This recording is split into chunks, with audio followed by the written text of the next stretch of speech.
Cordial saludo para todos. Mi nombre es Daniel Mauricio Barrera Leguizamón. Actualmente soy docente del programa de bioingeniería, impartiendo como tal algunas asignaturas de segundo y tercer semestre, de manera específica con temas relacionados a circuitos eléctricos y electrónica análoga. Bueno, básicamente este video es con el fin de cumplir la actividad que está asignada en la sección 2 del diplomado.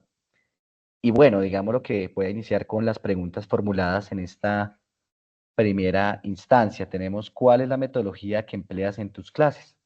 Bueno, algo muy particular es que, bueno, yo soy ingeniero electrónico y, bueno, las asignaturas se dictan en otra disciplina como lo es en este caso la bioingeniería.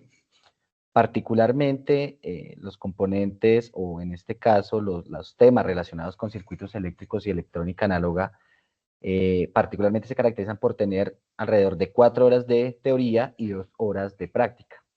¿Eso qué conlleva? A que particularmente siempre se inicie por enseñar la teoría, los conceptos, los fundamentos matemáticos, y en esas otras 2 horas restantes se refuerzan esos conceptos matemáticos con algo muy particular que son las horas de laboratorio, donde precisamente ya de manera experimental en un laboratorio se construyen diferentes circuitos, diferentes prototipos que pues deben cumplir una función en específico y que adicionalmente a ello pues deben cumplir con la teoría que se enseña como tal de manera previa en este caso, ¿bien?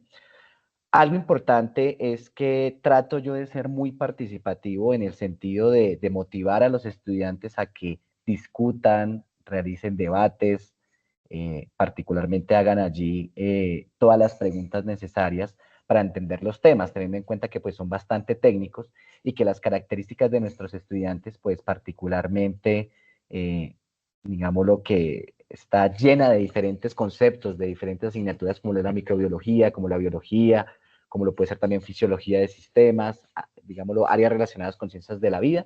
Entonces, digámoslo que ese quizás es como un poquito el ruido que se genera entre lo técnico que se imparte de mi parte, valga la redundancia, por lo que se enseña en esas líneas de ciencias de la vida. Otro aspecto que yo también, bueno, ya quiero resaltar en cuanto a la segunda pregunta de qué estrategias implementas para facilitar una comunicación efectiva, es precisamente el debate. Algo que normalmente se da en las asignaturas que imparto a comienzos o en esas primeras semanas es que los estudiantes están muy reacios a preguntar. Y siempre soy muy insistente en que particularmente ellos me cuenten no solamente sus preguntas técnicas relacionadas con la asignatura, sino que adicionalmente se genere un ambiente de confianza donde ellos pregunten, por ejemplo, profe, cuál es el motivo, por ejemplo, de que nos enseñe este tema o qué facilidad me permite a mí implementar este método de análisis a comparación del otro.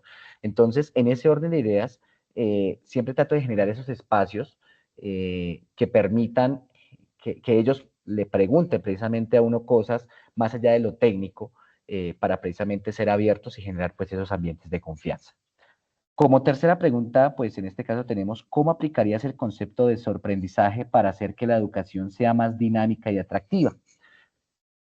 Algo que yo considero vital en las asignaturas que imparto es que ese concepto de sorprendizaje se aplica particularmente en la experimentación, ¿no? Entonces, cuando el estudiante particularmente ve algo relacionado a un concepto técnico en la teoría y lo puede llevar a la práctica, lo puede comprobar con un prototipo, con un sistema funcional, que en este caso encienda, por ejemplo, algún indicador luminoso a determinada cantidad de tiempo o que eventualmente verifique que ciertos niveles de voltaje y corriente se están cumpliendo frente a la necesidad y que lo que él planteó en la teoría se surta en la práctica, particularmente siempre he visto una motivación importante hasta donde incluso los estudiantes llegan a grabar, a tomar un estado, a colocarlo en sus redes sociales y los pone muy felices, los motiva mucho.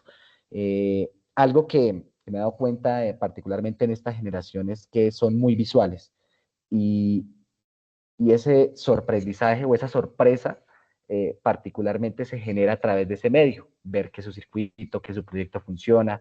Entonces, digamos lo que gracias a ello se puede o se está implementando de una u otra manera esa técnica o ese concepto de sorprendizaje que particularmente nos mencionaba el video. Y por último, tenemos, basándose en su experiencia, ¿qué consejos compartirías con tus colegas para fomentar la escucha activa por parte de los estudiantes? Insisto, siempre generar el debate, que el estudiante se sienta cómodo, preguntándole a uno tanto la parte técnica como incluso a veces la parte personal. Influye mucho como tal el tono de voz, influye precisamente generar ese diálogo, preguntarle bastante al estudiante para que agarre confianza y que precisamente adquiera particularmente pues esa escucha activa donde eventualmente debe existir empatía, debe existir también una actitud reflexiva cuando medite. Y bueno, digámoslo que hay diferentes factores que allí pueden enriquecer ese proceso. Básicamente ese sería mi aporte. Muchísimas gracias por su atención. Muchas gracias.